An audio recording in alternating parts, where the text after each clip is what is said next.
Well, hello there, ladies and gentlemen, and welcome to another edition of the Mr. Warren Hayes Show. And I am, of course, Mr. Warren Hayes, and this is fantastic because it's Thursday. It is May 28th. It is the last day of the month of May in the year of our Lord 2020, and we're going to be talking about professional wrestling just like we do every Thursday night right here live on youtube.com/MrWarrenHayes, because yes, folks, yes, the Mr. Warren Hayes Show is recorded live every Thursday evening on the aforementioned channel, and that means that tonight we have such a fantastic crew of people who are with us here again this evening because people decide to come spend a part of their Thursday evenings away from loved ones, away from their children, away from their responsibilities.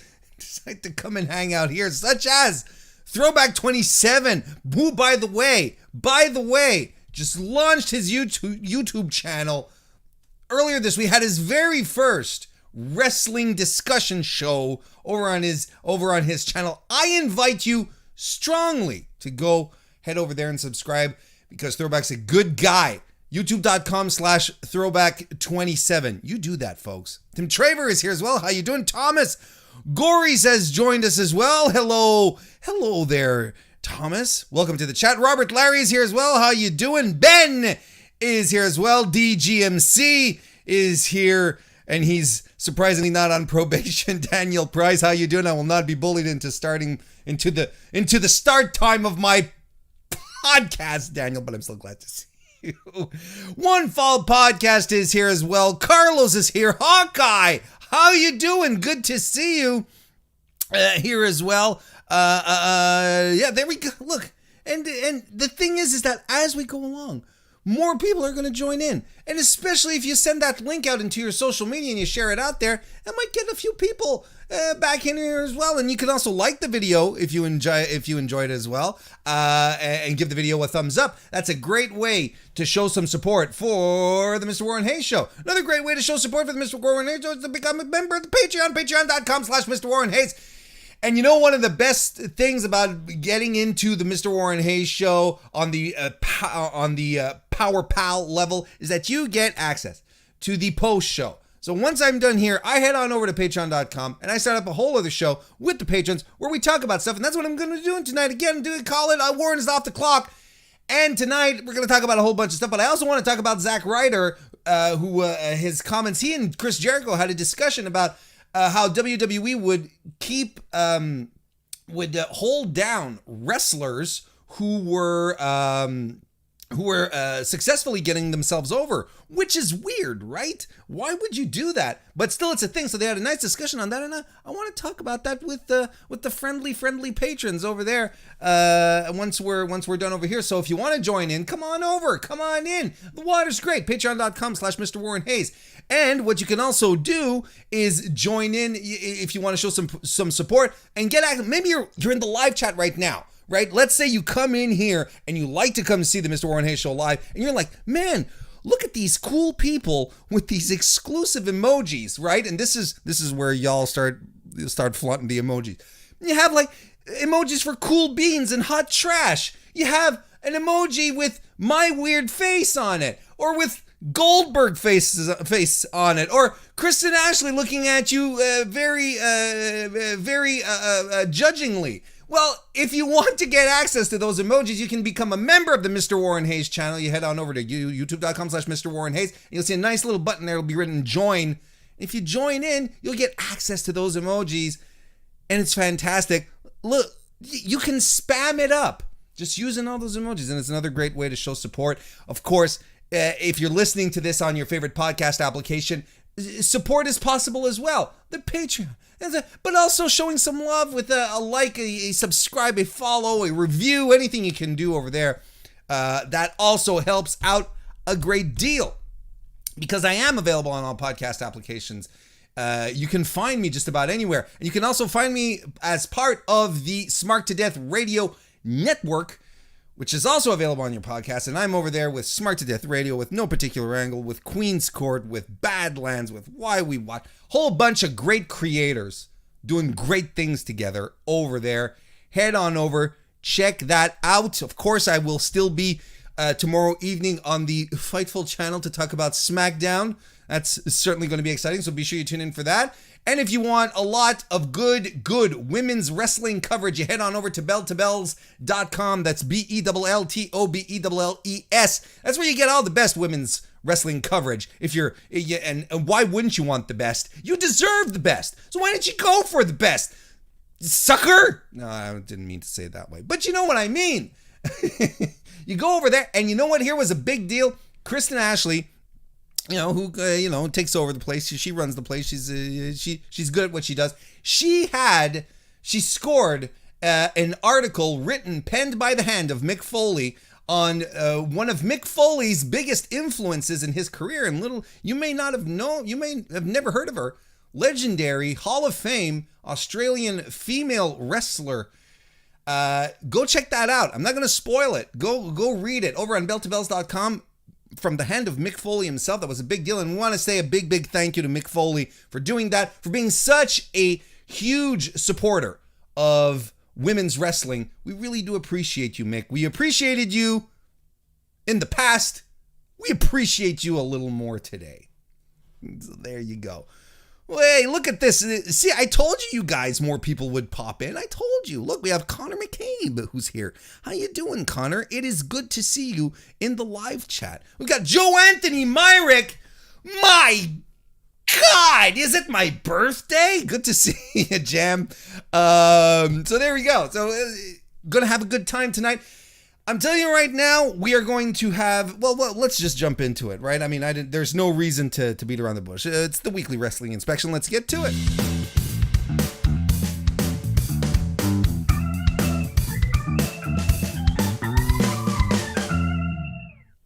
Hey, you know what? Tonight, we are going to be doing a very extended edition of the weekly wrestling podcast. Wrestling inspections. I don't even know my own gimmicks anymore. Yeah, we're going to be doing an extended version of that tonight because there's a lot of stuff we wanted to talk about. I want to talk about lots of that are happening within the show. So strap yourself in. If you like this week in wrestling, you thought there was a lot of stuff to talk about. Well, we are going to be talking about it. And I want to start by talking about AEW Double or Nothing that happened this Saturday. And if you ask your boy Warren, if you say, Warren, did you like Double or Nothing? I will tell you yes. Yes, I thought it was a good show. I thought that it was saved by the latter part of the proceedings, but there was too much good in this card to not say that to be middling or on a it was good, but this was a good card. It was a good show. It was really, really good. And I want to give you some quick thoughts or more extended thoughts. Listen, let's just, we had Private Party, Best Friends defeating Private Party in the pre-show, and that was the right way. It was the right thing to do. Best Friends then get a shot at Fyter Fest for the tag team titles, which is cool. Best Friends, they're awesome. I love them.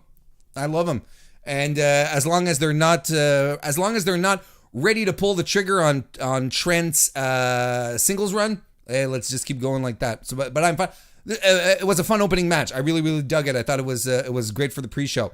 Then we had the ladder match, the casino ladder match. Excuse me. I don't know why I wanted to call it a battle royal. That wasn't it. But so basically, Brian Cage was the surprise MVP, the surprise guy who showed up. And if you listened to my prediction show that I did last Saturday with one JPQ of the No Particular Angle podcast, you will know I am on the record. I said it will probably be Brian Cage is going to show up. I wouldn't be surprised.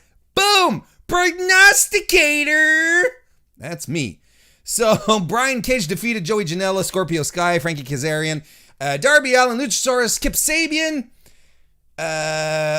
Orange Cassidy, and Colt Cabana. We're going to talk about this a little later, but as regarding Brian Cage and his debut, I mean, it's a great way to start. Did I like the match? Not as much as I thought I was going to like it, and I thought there was a little too many, what's the word I'm looking for? Too many, hijinks. There's the word I was looking for. That's exactly the word I was looking for. Too many hijinks, too much outside interference.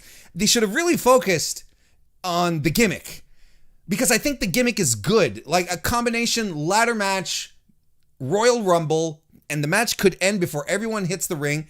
I felt they really should have leaned into that a lot more. And we kind of got that. But I feel like the gimmick was overwhelmed by all the outside stuff coming in, when we should have maybe experienced it in its purest, most sincere form coming out of the gate. So there we go. MJF defeated Jungle Boy in the match of the night. I don't care what you think. No, I care about what you think. This match was absolutely 100% brilliant. MJF and Jungle Boy wrestled a fantastic, superbly wrestled match. It was a brilliant story that was told. Every spot in this match mattered. Nothing was throwaway. Nothing was, just trying to catch up to stuff. Everything was calculated, precise, and beautiful in its execution as well. These guys are so goddamn talented. MJF is a smart heel wrestler, dare I say, a cerebral assassin. And MJF is the perfect fight from under babyface. Match of the night, in my opinion. So good. I tweeted it out earlier this week. You know, a lot of people were like, "Oh, I'm rewatching the Stadium Stampede and for a second time, and it was good." And I rewatched MJF versus Jungle Boy, and it was better on the rewatch. It was good watching it. It was even better on the second time around. If you do have a chance, go check it out. That was a great match. Cody versus Lance Archer. Well, Cody defeated Lance Archer to win the TNT Championship, become the first guy. Hey, guess what? It was a little bit oddly booked, this one. Why did Lance Archer lose his focus when Mike Tyson and Jake Roberts sort of, glared at each other from afar? Why was that a thing? I'm not quite sure why that happened. Lance Archer he's an accomplished guy. He's a veteran. That was kind of stupid to me. But yeah, Mike Tyson was there. He yawned. And he gave the belt. But hey, you know what? The right man won. The right man won, and I'm going to talk about it a little later too. Cody was the perfect guy to kick this off. You start a new belt, put it on one of your top guys, even if it's not a world title. A top guy can be put anywhere on the card regardless. He can hold any title regardless, and he'll still be considered a top guy. And if you put a title on a top guy, that title instantly gains in prestige. It was the first out. I loved it. Can't wait to see the full design for the title though, but this was good. Chris Statlander versus Penelope Ford. Sure, that's a thing that happened. Dustin Rhodes versus Sean Spear. Sure, that's another thing that happened. And I get it. They were cool down matches before we got into the big deal, but 2 cool down matches in a row. Maybe Britt versus Penelope Ford wasn't, Britt versus Statlander wasn't meant to be a cool down, but it sure as hell felt this way. And you know what your boy thinks? I would have tossed this on the pre-show, would have put the tag team match up on the main card, because Dustin Rhodes versus Sean Spears was exactly that. It was a cool down match just to get everyone ready for the women's title match, which, by the way, Nyla Rose lost to Hikaru Shida. This was so fucking good. It was so good. Love the out of the ring brawling. I think Nyla Rose wrestled her best AEW match so far. She has, I can't say it enough, she's improved tremendously since coming back in January on all fronts, and she was wonderful in this match. Shida was brutal and violent and just a terrifying tsunami of violent poetry. How about that? The story here was Shida just wanted it so bad, was willing to do anything to get it. I loved this match so much. And you know what other match I really loved? Moxley and Brody Lee, Moxley actually defeating Brody Lee to retain the AEW championship. I would go as far as to say that this was Jon Moxley's best match in AEW so far. And was it a match that defied all expectations? Hell yeah, it was. I myself, and I'm okay eating crow when crow is properly served. And my God, it was served. It was a nice roast crow with a nice tangy, zesty lemon reduction. It was fantastic stuff. I enjoy eating this crow here. I told you guys myself, this feels and looks like a WWE mid-card match. It was poorly booked. I don't understand. We didn't quite understand why Brody Lee was tossed into this position, and that doesn't matter at this point. The match ruled, and ultimately that's what matters. Will the match be great? Yes. Was it hard to get into? Was it hard to get excited for? Yes. But the end result was fantastic. I thought it was a physically phenomenal match. Physically phenomenal. Yeah, Kim got you right there. We got a super chat by our buddy DGMC. Thank you very much, by the way. And hey, if you want to leave a super chat, I will read your comment or question or mood or whatever online. And he said, shocked by the lack of mainstream coverage for the Stadium Stampede. Absurdity alone of a wrestling match in an empty NFL stadium should have gotten something. Yes, because hey, you know what? The absurdity of the match itself just was off the charts, and I liked it. And I know this is one of these polarizing things, right? Where you have people out there who completely crapped on it. Some people ashamed of their peers for taking part in this match and being a part of AEW as an organization because of this one match that was thoroughly entertaining and very, very fun to watch. I love the football entrances. I like the debut, the debuting chaos, but everything was so. And then, just as I felt, as the in-ring stuff was happening, or everything outside the ring was happening, and I was like, man, this is going to be hard to follow. I'm getting a little confused. Then everything separated, and then we got everyone's vignettes. We got Hangman with his horse chasing Sammy Guevara. We had the Matt Hardy transformations in the pool with Santana and Ortiz. Audrey Edwards replaying a foul or a pin. The 100-yard Northern Lights locomotion by Matt Jackson. The one-winged angel from the stands right through an area. But I gotta tell you, my favorite part was the bar fight between Hangman and Hager. And I see people in the chat saying it, and I agree. Hangman Page was the MVP here again, because he has his character work down. He's so confident, and everything that he and Hager did in the bar was fun. It was good. You kidding me? Taking a back body drop onto a pool table? That must not have been fun. I liked this match a lot. Didn't like it as much as a lot of people did, but I still thought it was a good time. It was wild. I don't know why it was mainstream media didn't pick up more on it, but you know what? Mike Tyson didn't pick up much mainstream media attention either for his appearance at AEW. How many outlets picked up on him being there to hand over the title? I didn't hear much about that outside of our little wrestling bubble, folks. So, I mean, that's something in and about itself.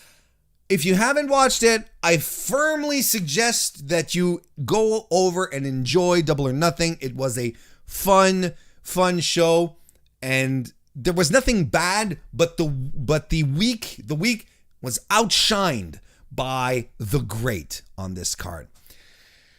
I want to say hello to Peter Davies, who joined us. How you doing? And I think Hawkeye is here as well. Am I missing anyone? I think I'm missing people. I may be missing someone. Hey, David Reed. There you go. I thought so. How you doing? Welcome to the chat. Let's keep moving then. We're gonna head back a little more to last Friday on SmackDown. We're gonna talk about the Intercontinental title tournament, which I still think it's pretty good. I think it's you guys know I'm a sucker for tournament wrestling. I like me some tournament wrestling.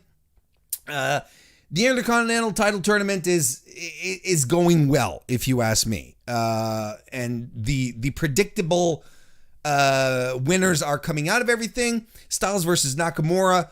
Of course, you all know by now AJ Styles won. I know a lot of people liked it. It didn't do it for me. It didn't click. It was a much better paced match than the other matches that Shin and AJ, excuse me, as if I'm talking only about Nakamura here. It was a much better paced match than Shin and Styles' other WWE matches, but that's not saying much. Like it was better, but it was not like mind-blowing. It just didn't have, it had no importance to it. It had no gravitas, and that's because they completely gave up on trying to make Shinsuke Nakamura a star for some reason. Hell, of course we're always going to throw back to the Wrestle Kingdom stuff. And people are like, they'll never be living. But they called back in the match on Friday. They called back to their Wrestle Kingdom match when Styles did sort of like that half-assed Styles clash. That's something he pulled out at Wrestle Kingdom to try and put Nakamura away. And I mean, it's WWE's fault ultimately. They let Nakamura fall flat, and there wasn't really anything to make this feel special just out of the gate. So, we were promised a dream match years ago. It kind of petered out. It never really happened. Hey, you know what? What are you gonna do? Sheamus versus Jeff Hardy on the opposite hand. I liked it. I thought it tailored off of both guys' strengths. Hardy ate shit for most of the match, and that's kind of what he has to do. That's his thing at this point. Between all of us, high-flying Jeff Hardy is a thing of the past. He has to be very careful about his body moving forward. If he's going to bump a lot more, or at least take a lot more offense, spend more time on his back with a heel who just wants to draw in heat, that's fine. Sheamus was good here. I thought he was good. I thought he showed more personality here than at any given moment since his return to SmackDown, since his return to WWE after nursing his injury. Finally breaking out of that, I'm here to get rid of all you weak men. It's like he had some really good heel personality here, which we know he has because he had it when he was in the bar with Cesaro. So that's a funny thing to say. When he was in the bar with Cesaro, he had personality, huh? But of course, Hardy was going to win this. There was no question. Styles and Hardy move on. So our next matches are going to be Daniel Bryan versus Jeff Hardy, which has the potential to be very, very good.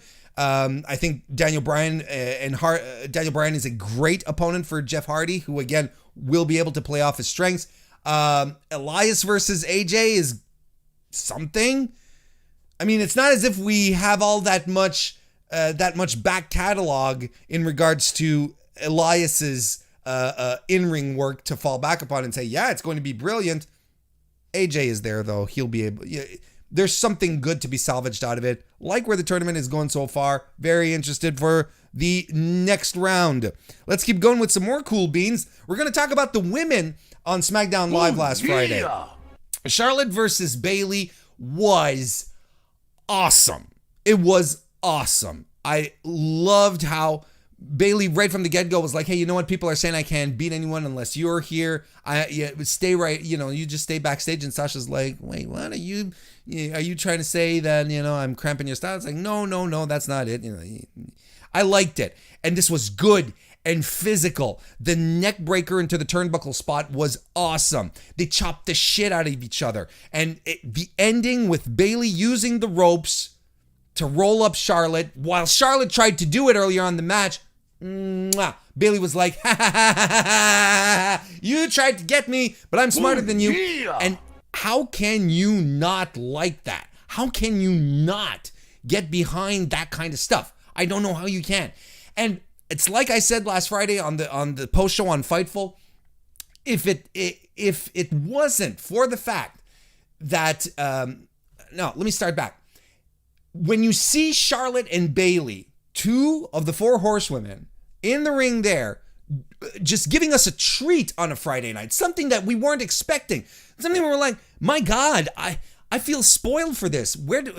Should I be? I feel like I should be offering you guys some food or something, like a card, a bouquet of flowers. Thank you for this. When you see them put on such a great match on a Friday, it's no surprise that WWE feels like they have to lean in on or feel that they need to lean in on the four horsewomen to pull out big matches, because my God, there was no reason really for this to be that big a match, but it was. Charlotte and Bayley made it a big deal. They made it a big match.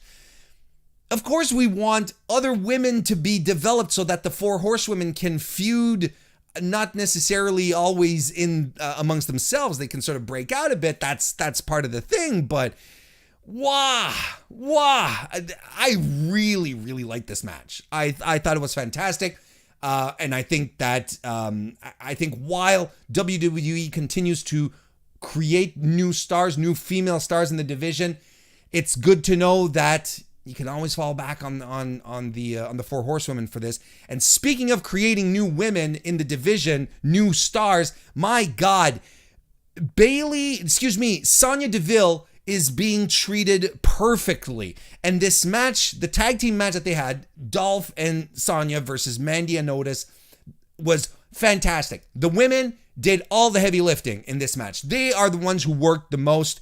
And my God, they are not 50-50ing Sonya Deville. And that is probably the best news that you and I could ever come, maybe not the best, but it's reassuring. It's great news. I'm very excited about this. This was one of my main concerns coming out of this angle, is that Sonya was going to end up with the bum end of the deal. They had her beat Mandy the SmackDown before Money in the Bank, and now they come back over here, and Sonya's winning again. That's what you have to do. Sonya needs this. She needs this. Mandy, she's fine. She's over. She can take a couple of wins, a couple of losses, but it was so good, and it was the whole match. It was so well booked. Mandy, you remember when Otis was punked out of the ring at some point and he was injured and he was hurting, and Mandy came over to check on him, and Otis was like, no, get back in the ring, win the match. This is what it showed. Mandy legitimately cares about Otis. She was ready to throw the match for Otis, but Otis was like, no, go, I'll be fine.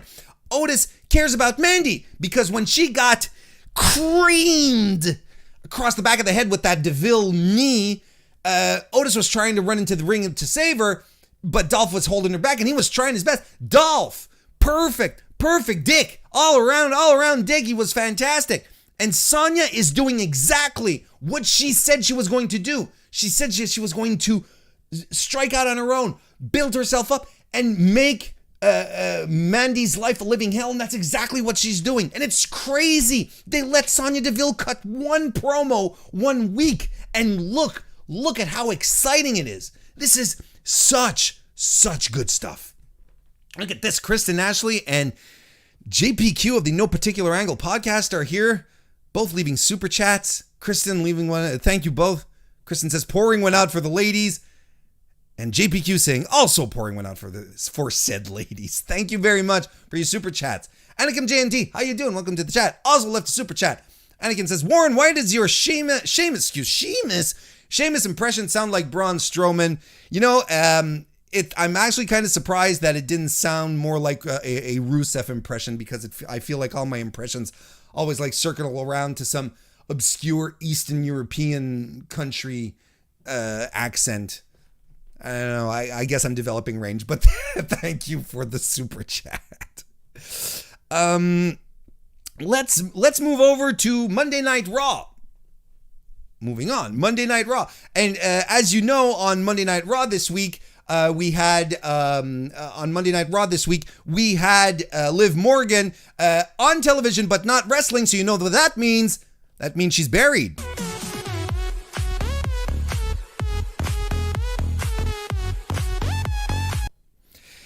But seriously,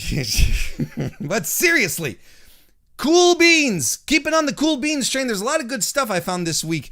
Apollo Crews won the U.S. Championship. Good job, Apollo Crews. He's been in WWE since 2015. He's been wrestling for over a decade.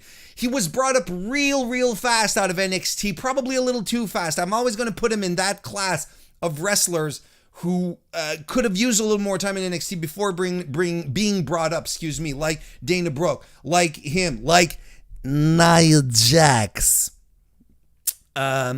He's been a perennial jobber. He's been overlooked multiple times. Start-stop pushes.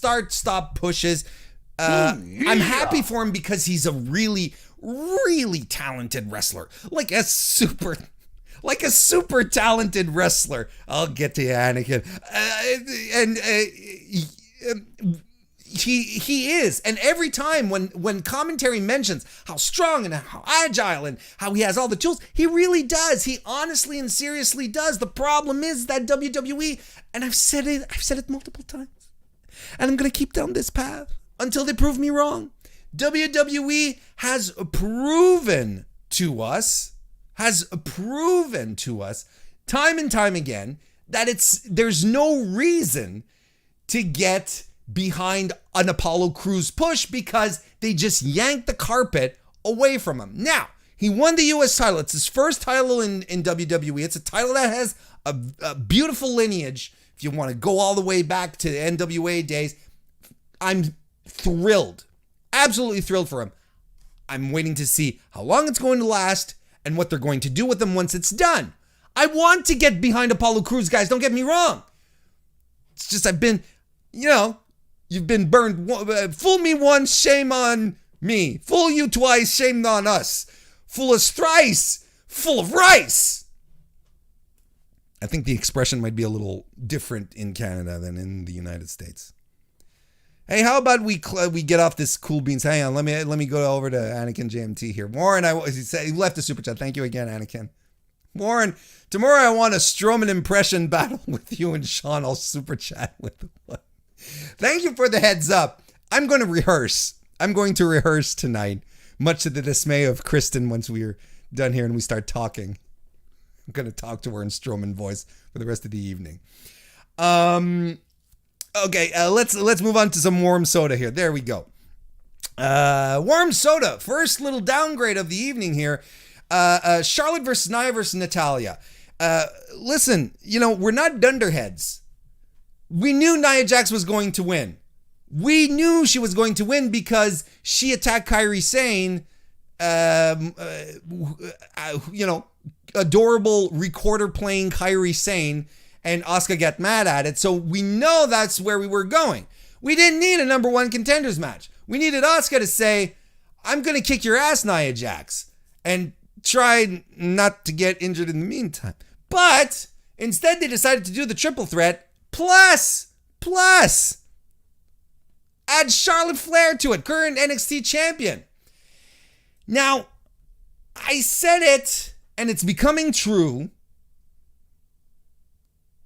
With Becky gone, WWE is going to lean in heavily on Charlotte. That was a prediction I made, and it is coming full circle. My God, we're getting a lot of Charlotte. That being said, the thing is that I like Charlotte. I know she's a very divisive figure, but I like Charlotte a lot, and I think a lot of the shit she gets is wrong.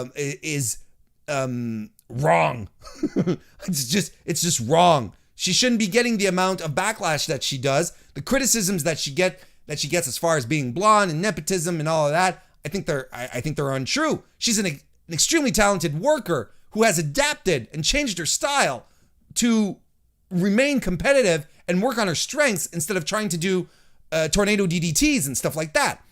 Proof positive when she starts to get off her feet and stop being this grounded, tall, powerful monster. She lands moonsaults with her forearms, and that looks stupid. Just don't do it, Charlotte. It's not the first time we see you screw up a moonsault. Just stop. We don't need you to do it. This match was fine. It's not that the match was bad in and about itself, but it wasn't great either. And there was a lot of sloppiness at times. Like I don't know why Nia Jax can't throw a proper clothesline. like she throws proper clotheslines, but a convincing one. I don't know why. I don't know why she can't just lean into it a little more. She has the size to make it look destructive. Now it's just like, it just looks like she's shoving people down and it doesn't look good. Charlotte's moonsault was another thing. Natalya cross-bodied Charlotte across the face at some point off the top rope. This was a rough one to watch. It was a rough one to watch, but it wasn't bad either, but we didn't need it either.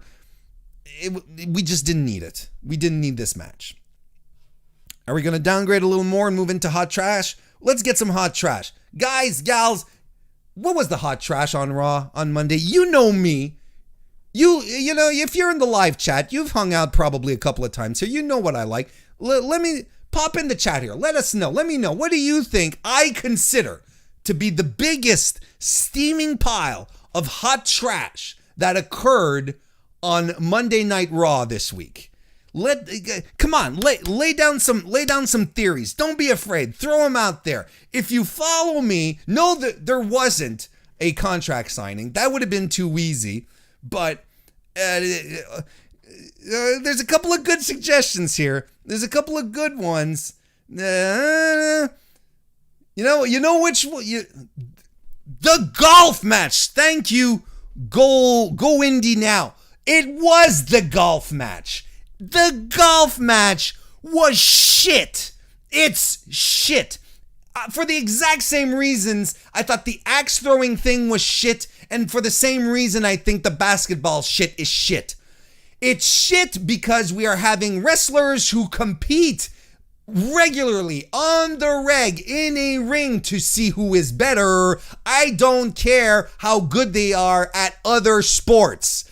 I want to see them wrestle. Now, what kind of elevates it this week is that it was corny as hell. I didn't like it. All the more power to you if you did enjoy it. I can understand why you did enjoy it if you did, and it's not an insult to your intelligence or mine if you did. Bravo if you found some entertainment in it. I just didn't, and I'm the guy with the microphone, so I get to say what I think. I thought it was dumb, corny stuff. It's WWE trying to be anything but WWE, but why do we tune in to wrestling? Why do we turn into WWE or AEW? A lot of people will tell me, they gotta cut promos, we need storylines and stuff. Yeah, but ultimately we turn in to watch wrestling. Because if I want to watch people be funny, if I want to watch people do comedy with each other, if I want to see people have these love triangles or complex storylines, I will watch Netflix. I will watch Crave TV, shout out Canada streaming services. I'll watch anything else than wrestling. I watch wrestling for wrestling. And if you're not giving me wrestling, I kind of twirl my thumbs sometimes. I'm like, why am I here? Why am I here? And the reason, what's most infuriating here is that the reason, of course, WWE is doing this is something, again, that we've talked about in the past on the show. WWE sees itself as a media company. As not a wrestling promotion, a media company. So what are they doing here? Well, they're doing media. They're diversifying their offering, showing that they can do more than just sweaty men in tights slip slapping each other. So then they take this, they add it in their portfolio, they put it on the internet, they put it on YouTube, they make some GIFs, and everyone has a good chuckle and say, oh, well, look, WWE, there's something for everyone. But the thing when you get into doing something that's for everyone, eventually it ends up tasting like nothing. It becomes the blandest stuff ever. Because if you try to make things so that everyone can enjoy it, it ends up just being the most average, flavorless thing ever. Such as Tim Hortons coffee. Tim Hortons coffee is the most popular coffee in all of Canada because it's just made to taste like your pure, basic, ordinary dishwasher coffee that doesn't offend anyone. It's not too strong. It has no character to it. That's what happens. And you end up in like, eh. We go. So that was my mini rant in regards to that. Let's move on to some cool beans. That's enough out of you. This is usually where I take a sip. This is usually when the inspection is over, but we're going in hard. There we go. Hey, smart to death. Anthony Suter. Hi. Welcome to the chat, friend. We're gonna move on to AEW Dynamite. Cool Beans, the revival, FTR have arrived. And it's not as if it was that big of a surprise, right? It's not as if it was like, oh, are they going to come to AEW? Will they come to AEW? It wasn't a question of will they come, it's a question of when will they arrive kind of things. And they arrived on Wednesday. And they arrived in a car.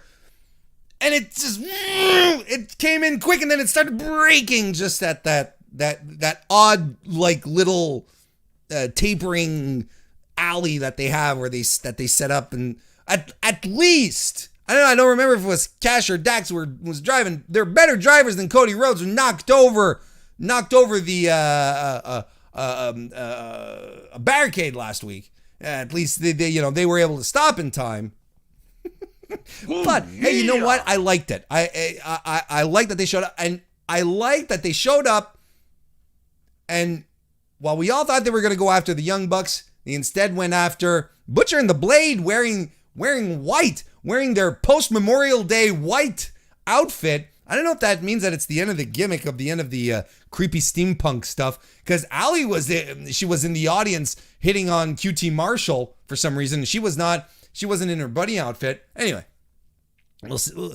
That's a whole other story for a whole other time. We'll see what happens there. But hey, I like how they're setting this up, because clearly they're like, Butcher and the Blade, we're gonna come kick your ass. The Young Bucks are ours. That's probably the motivation here. The Young Bucks are ours.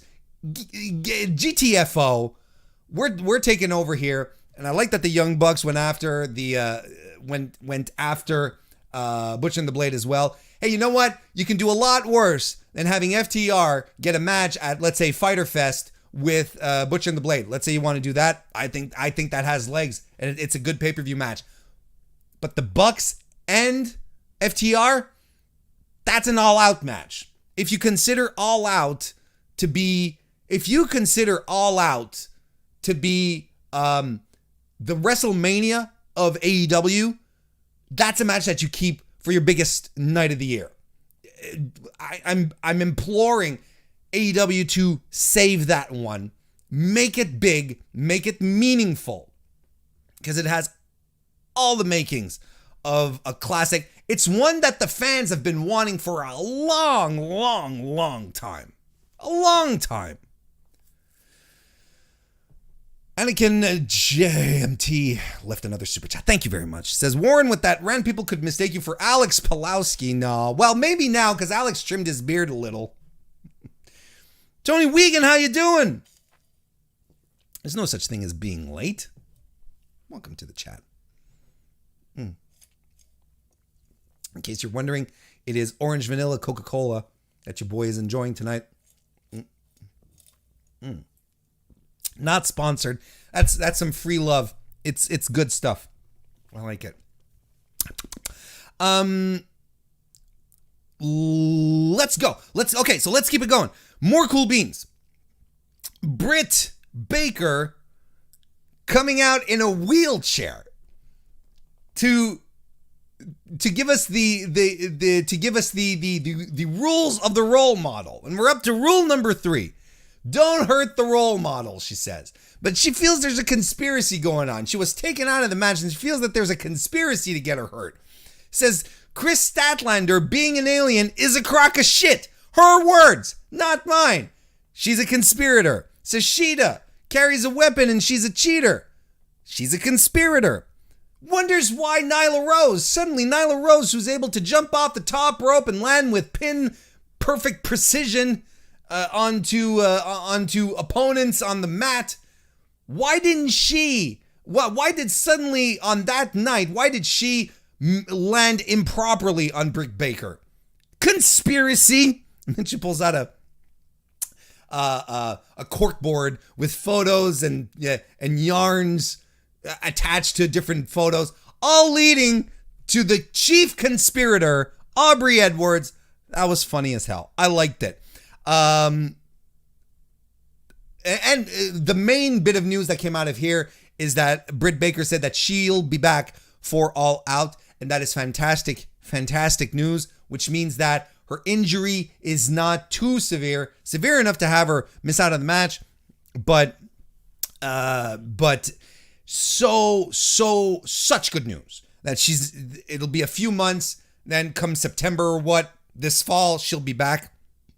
I love this. And what makes me doubly happy here, here's what makes me double happy. It's that she being Brit, despite being injured, she will be able to continue progressing her character. Her character work has been so solid, been so good. She'll be able to show up on TV and continue being a heel, continue goofing off of Tony Schiavone. And I'm here for it. And she's going to do great work. I don't remember who I was talking to this about. It sort of slips my mind, but I would be 100% in a road to rehabilitation video series with Britt Baker. Doing one of these inspiring, I'm rehabbing my knee, coming back to the ring, but in role model Britt Baker character, where she's super disingenuous and she's telling people to screw off, and she has pictures of her everywhere.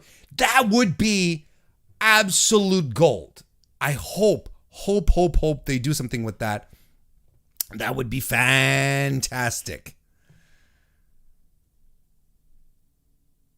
More cool beans here. Christy James versus Shida. Shida had her first match. On Dynamite this week as new World Women's Champion. I liked it, and it was a perfect enhancement match that she had to take. To echo JPQ on the prediction show that we did last Saturday, JPQ likened Shida getting the title to Bret Hart becoming champion in WWF back in the day, where you have someone who is a perfectly well-rounded wrestler, someone who could have a good match with just about anyone, and who knows when to turn it up and to bring it a little down. Someone who can, as a champion, can help elevate everyone who was in the division with her.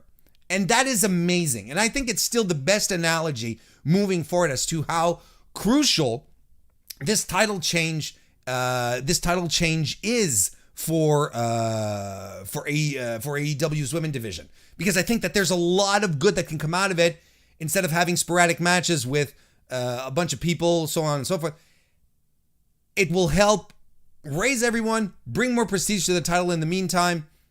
I think it's a good win, and I think the Bret Hart comparison is really, really good. It's good for everyone. Now, if they can only, if all this COVID nonsense could disappear, could get B. Priestley back over, and then we'd have a riot on our hands. By the way, Christy James, I like her work, and I especially like her heel work. I think she's a very, very solid heel. I'd have to see more of her stuff on the indies, because what she's doing in the ring in AEW, this is her second match, third most. I like what she's been doing. She's a very, very good heel, very convincing, very credible. I'm sold on her so far. Hopefully they'll sign her. They'll nab her up, because I think she has a lot of upside. More cool beans. Cody coming to the ring. The TNT title. His first in-ring interview as TNT champion. He has a great promo, as usual, and this is the crux of it, right? It's his promo. That's what made it really, really good. Of course, the Tom Brady comparisons are a little, well, a little, what I mean there. But everything, he talks with such sincerity and truth about how, because he really is passionate about wrestling, and he knows how far he's come to be where he is today. He knows how hard it's been. He, even referencing the fact that Dustin got the dusty jeans. I'm not Simba in this story, which I thought, he knows where he falls, and it made him work twice as hard to be where he is, and he wants to continue working hard for the love of, because he knows that the fans watch 2 hours of AEW every week. They buy the pay-per-view in droves, regardless of what's going on in the world. They beat expectations as far as buy rates go. And he says it's important for him to give back, and he's going to make the TNT title a workhorse title. He wants to defend it every week. He says, I'm about to embark into a whole different level of work here. And this goes right into what I was saying earlier when I was talking about Double or Nothing and having Cody win it. This is how you're going to make the title feel important. And this is how it's going to look, and this is how it's going to be important for every member of the roster afterwards going forward. If Cody's raising the bar like this and saying, we want to make this title our TV title, our NWA TV title, because that's essentially what he's saying. It's going to come with a level of prestige with it, a level of workhorsism. It's not a real word, but you guys know what I mean. This is good stuff. It really is fantastic stuff, and I can't get behind it more. And to think that when you think about how this is going to go moving forward, Cody's the boss. We're seeing everything here in face value, but Cody's the boss, and he's going out there, he's having crazy ass matches. And then he's like, you know what? I'm going to be working every week, guys. I'm going to be working every week. Working my ass off to try and make this special. He's kind of setting the bar for the locker room at the same time. It's kind of like, look, if the guy who writes my check, I know he doesn't exactly writes his checks, but bear with me in this analogy. If the guy who writes my checks goes into the ring every week, gives it his all, I can't just sit back on my laurels and be like, well, I'm going to have to do the same.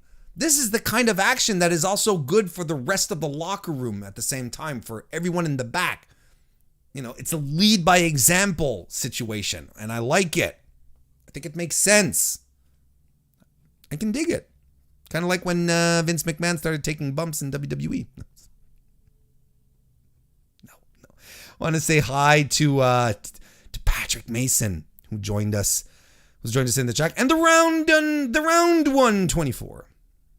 How you doing? Welcome both. More cool beans. The Brian Cage job match that he had. Perfect. John Moxley's out there. He's on commentary. He's like, hey, I'd never seen this guy before. That's not... I'm going to have to try to... I think I could pull off a John Moxley impersonation. Hey, you know what? I think I got to come see this guy. No, that's not it. I'll work on it. Yeah. Work in progress, guys. Okay, you can't. Give me a second here.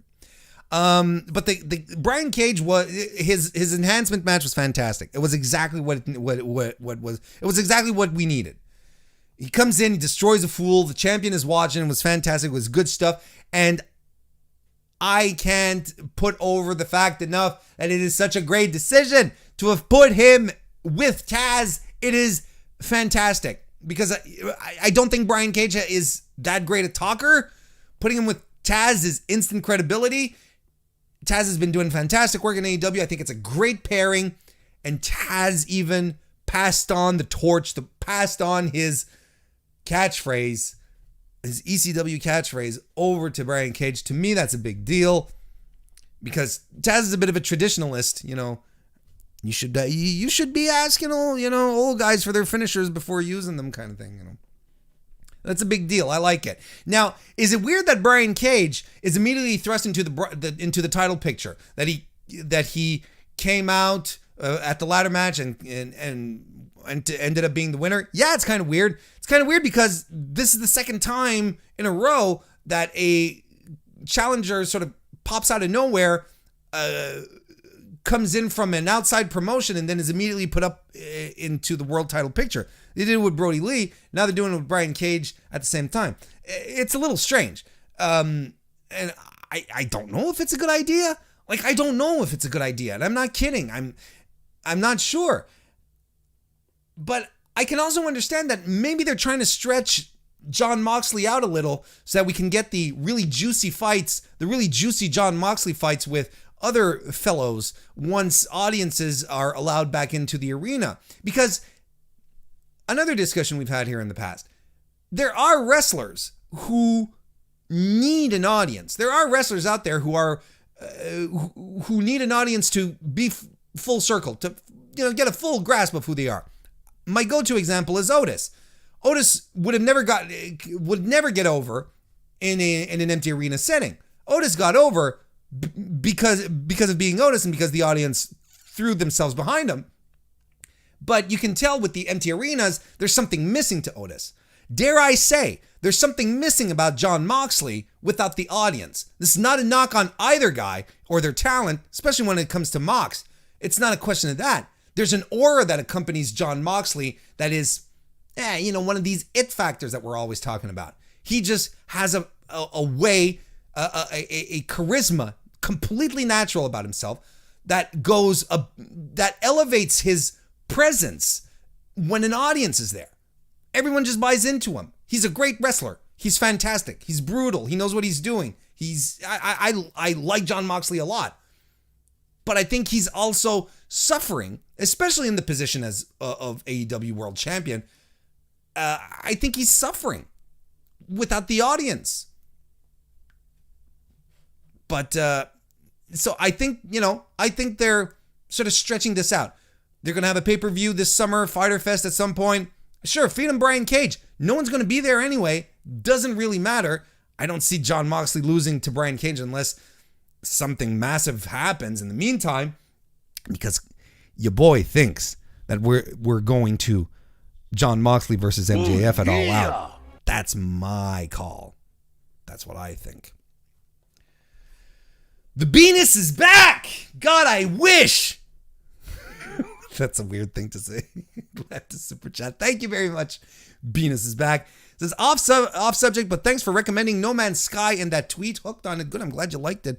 That game completely turned around, and they're adding so much content to it. I haven't touched it in a while because I've been into Animal Crossing, Final Fantasy VII Remake, but I intend on going back to it. I haven't tried the living ships yet. That's something I'm very intrigued by. Anakin left another super chat. Thank you very much, Anakin. Very kind of you. It says, Warren, practice your Mox impression too. Throwback and I may ask for that too, or instead. Got to keep you on your toes. Hashtag sorry, Kristen. I'm going to start with the Braun Strowman one first. You gonna get the... No, I got to work on it first. I can't premiere it. Can't premiere it right now. Too fresh out of the gate. Let's go with some warm soda a little bit. With the Inner Circle pep rally. You know, you guys, we're going to talk about this. Oh boy. Oh boy. So, I thought everything that the Inner Circle did on Dynamite last night was fantastic. From the moment that they arrived with the pre-printed t-shirts, the Inner Circle winning champion t-shirts, I thought it was fantastic. Because to me, it's always something that I've wondered. At the end of large sporting events, at the end of finals, what do they do with the t-shirts and caps that they printed out for the other team? Someone told me they send them like to African countries and stuff like that. I'm like, okay, so in Africa, at some point they don't know that Kansas City won the Super Bowl this year. They think it was that other team. So I thought it was good. Man, Ortiz his comedic timing is so good. It's fantastic. Anyway, this all leads to the pep rally at the end where they're all giving each other gifts, right? You have Sammy Guevara, who made participation trophies for everyone. The one he gave to Chris Jericho was he called him the king of dad jokes, which I thought was great. He got some Vicks rub to put over his injuries. Chris Jericho was given a picture of Mark Anthony, his hero. Got a scooter for Sammy because he's on crutches. Jake Hager shows some personality for once and reads a poem and then goes off script, saying that all psychotic like, that he's got a special set of skills and I'm going to find you. My God, good job, Jake Hager. That was fun. I was not expecting that. And then Chris Jericho starts saying that he wants the head of Mike Tyson. Goes back to January 2011 when there was a guest host on Raw. Jericho says, we have some unsettled business that goes back to January 2011 on Monday night. He sort of leaves it there. And then Tyson comes out surrounded by MMA guys. Like, I don't know who these guys are unless they're Daniel Cormier or Rampage Jackson or Anderson Silva. I don't know who these guys are. GSP. I don't know who these dudes are. But apparently Jeremy Lambert was he listed them off to me and I was like, oh, okay, cool. They're real people. And then they have this big pull apart thing, where and Tyson and Jericho get in each other's faces and Tyson tears off his shirt. And then there's like a big pull apart brawl and it was a big schmoz. So, okay. So they're... Chad, what do you guys think of Mike Tyson's involvement in AEW? Let yourselves go on this one. I'm curious. They're drudging up a feud that's been... not even a feud. An event that happened 10 years ago. Something that's just been completely erased from the wrestling fans' memory. It was so uneventful in and about itself. It was like, oh, okay, all right then. It's kind of weird. They're judging it back, bringing it back to the forefront, and now it's not just, oh, we're teasing having Mike Tyson coming on our show to give out a title. No. We're building something.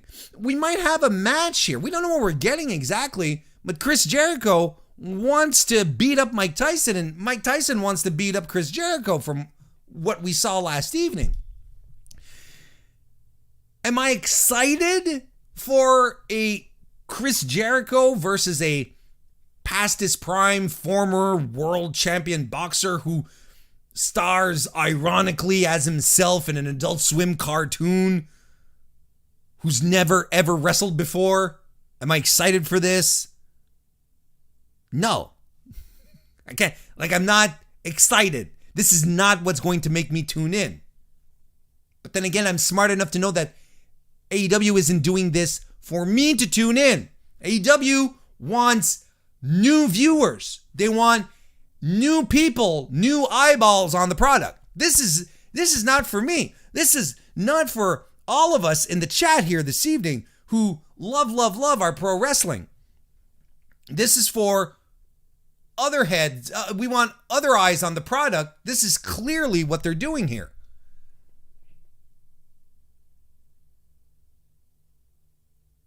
Is it going to be good, whatever they do? I'm going to tell you. I trust Chris Jericho. I really do. Chris Jericho is probably one of the most creative minds in wrestling.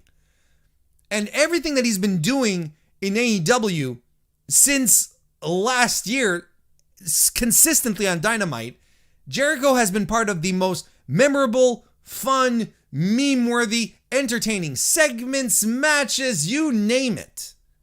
It's been good stuff for a guy who a lot of people started to discount. He can still go, but he's mostly still bringing the fun, the good part of wrestling that makes us want to tune in. Do I think that AEW is doing a good thing here with bringing back Mike Tyson to get some mainstream attention? I don't know. As far as I'm concerned, I'm not sure. Tyson hasn't been relevant in years, really, and he's only started popping up again because suddenly everyone's challenging him for titles, for fights, They for sure didn't get their money's worth out of Tyson over Double or Nothing. There was no coverage. Before coming online, I did sniff around to see what was covered here. I didn't see, I think I saw one article on Sports Illustrated. I didn't see anything on ESPN. It hasn't been covered on SportsCenter. I've seen our wrestling media covering it. I've seen some alternative sports, or alternative, not mainstream wrestling sites cover it as well, like in their wrestling section, but I don't know if this is going to work out for them. Someone told me it's weird that they haven't been covered on ESPN. Well, I'm like, ESPN is kind of cozy with WWE.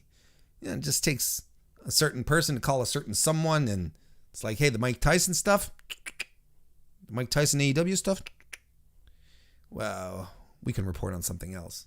We don't have to cover it, in and about itself. We can say it happened, but we're not covering it, Because when I came around to look at all of this, what I realized on top of that, this is what's even more baffling to me, is on top of Mike Tyson, on top of not getting much coverage out of what happened last night on Dynamite, I've been seeing a lot of coverage that Tyson Fury is like, hell yeah, I'll fight Mike Tyson. Like, he's accepted a challenge. Like, he's like, yeah, let's do it. He accepted it today, and that's getting pull. So there's someone who's not doing their job here.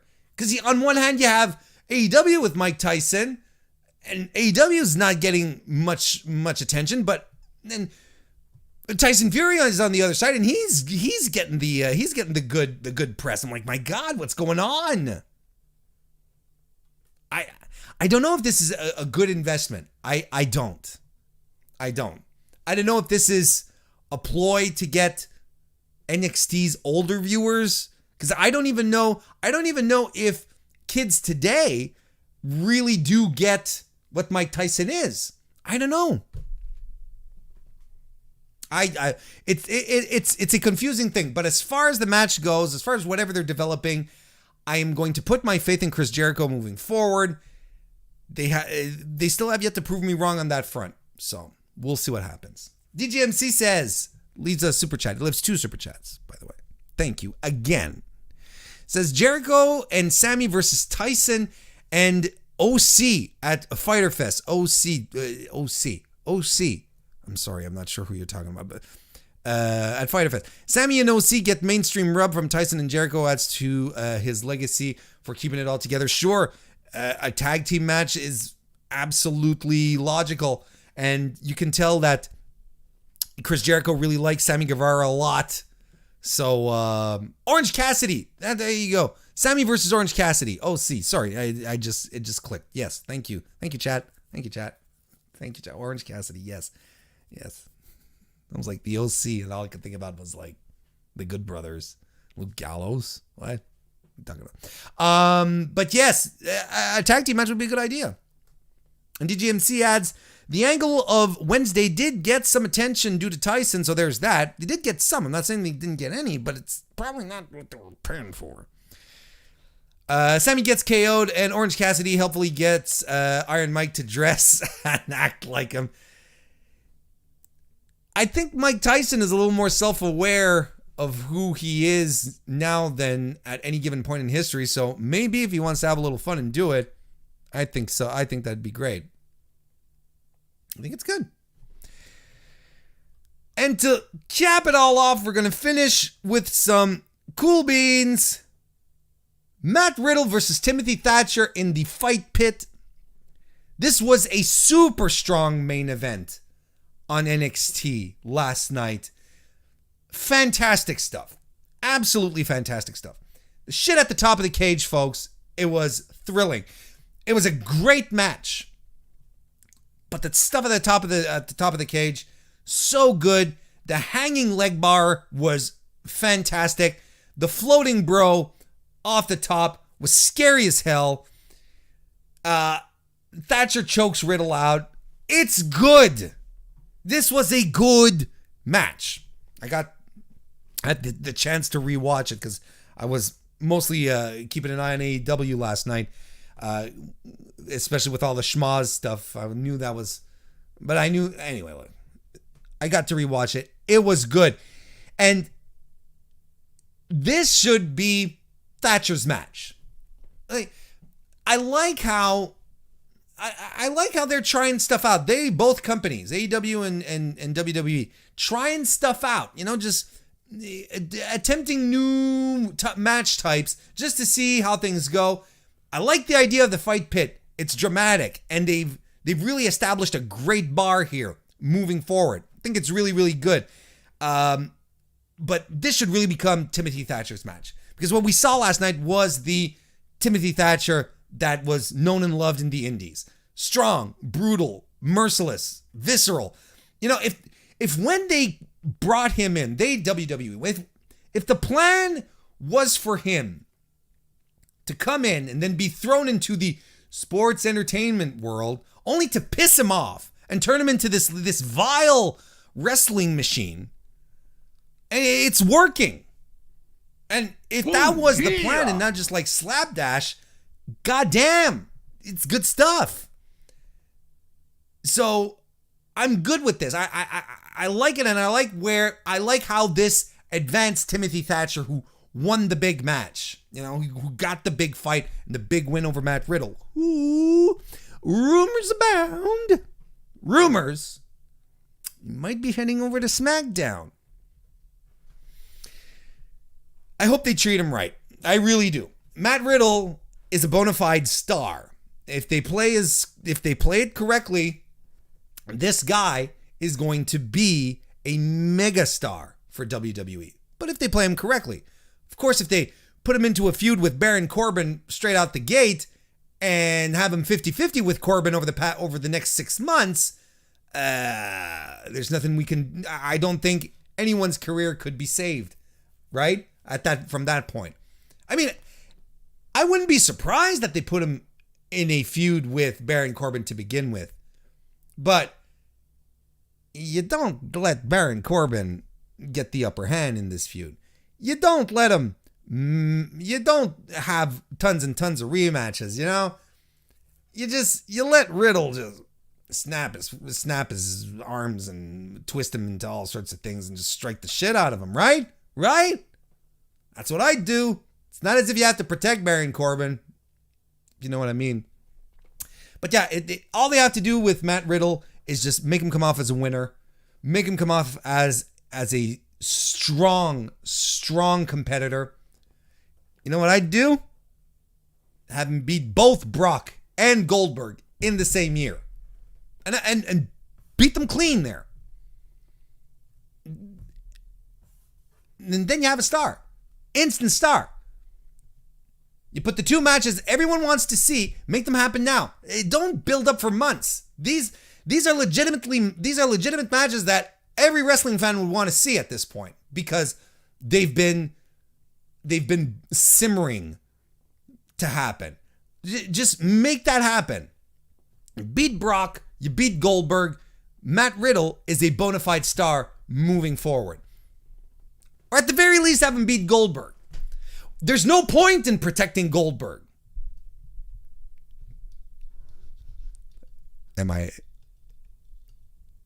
going for it? Okay.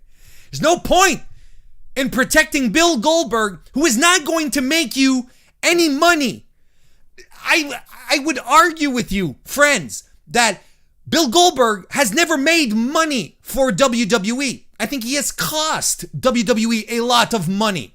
Has he been a legitimate draw in WCW? Sure, absolutely, I will not deny that.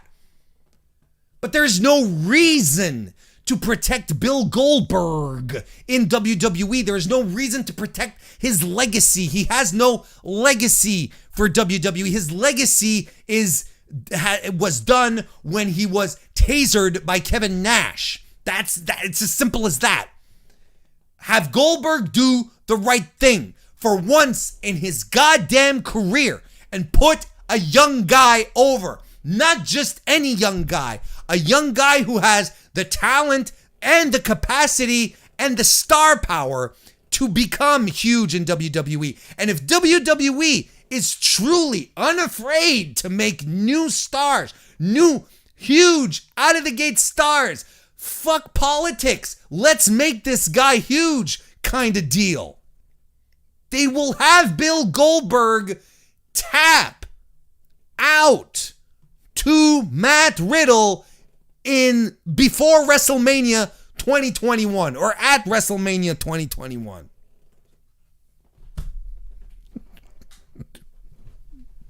I feel all loose now that I had a Goldberg rant. But am I wrong though? Am I wrong? I'm not wrong.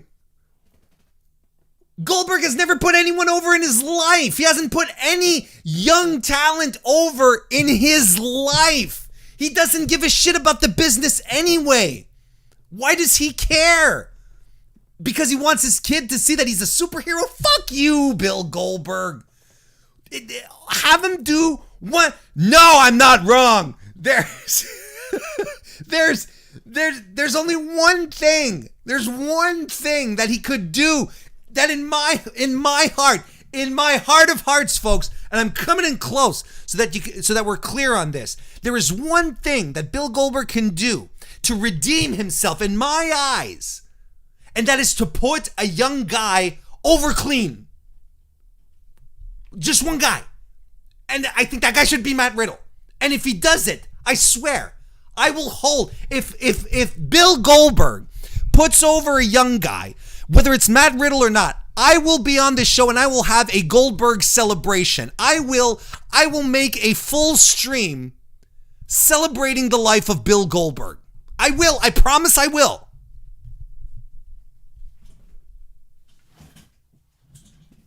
That was the weekly wrestling inspection.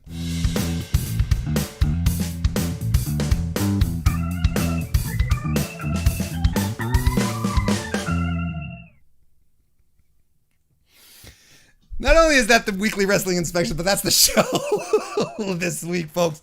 Hey, you know what? Hey, Jason PS3, how you doing? Just so you're there. Nikki, how you doing? We're just as we're wrapping up.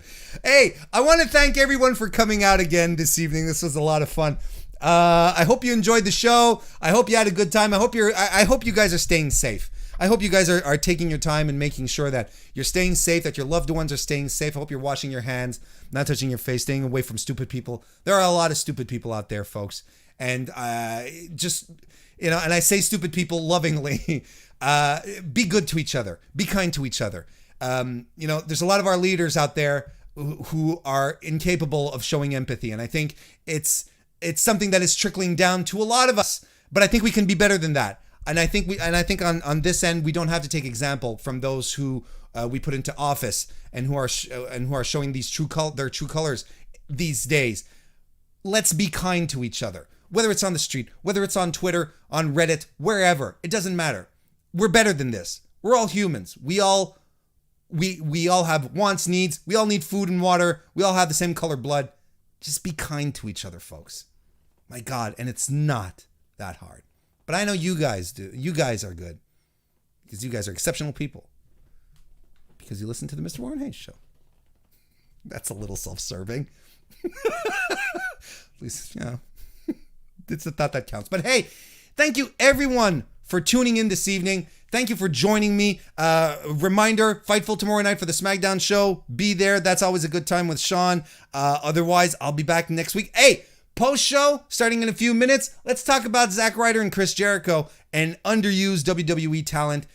Patreon.com/MrWarrenHayes. Might talk about Goldberg some more. You never know. Thanks, everyone. I'll see you next time.